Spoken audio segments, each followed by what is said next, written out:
मेरा आज का टॉपिक है प्रिपेयर योरसेल्फ, अपने आप को तैयार करें।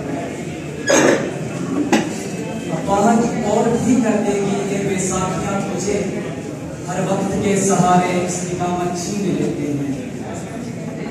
जिंदगी के इस तवील, कठिन और मुश्किल तरीन सफर में, तनकीद और तारीफों के भरे बाजार में, नाकामियों और मायूसियों का सामना करते हुए हर इंसान कामयाब होना चाहिए। कामयाबी, इंसान जितनी बड़ी कामयाबी की तमन्ना करता है उससे उतनी ही बड़ी कीमत अदा करना पड़ती है, और ये कीमत स्ट्रेस यानी कि ज़हनी दबाव है।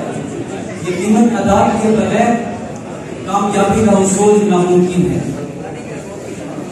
कुछ लोग बहुत ही थोड़ी कीमत अदा करके बहुत बड़ी कामयाबी की तमन्ना करते हैं, और ये सरासर अपने आप के साथ धोखा होता है।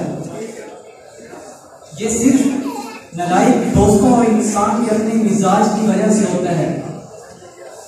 भाई साहब, जिंदगी बहुत मुश्किल सफर है, इतना मुश्किल सफर कि अपना आप थका देना पड़ता है।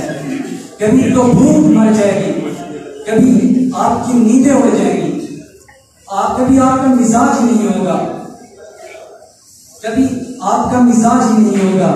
कभी आप सोचेंगे कि ये काम मैं क्यों करूं, क्या इस काम के लिए सिर्फ मैं ही हूं?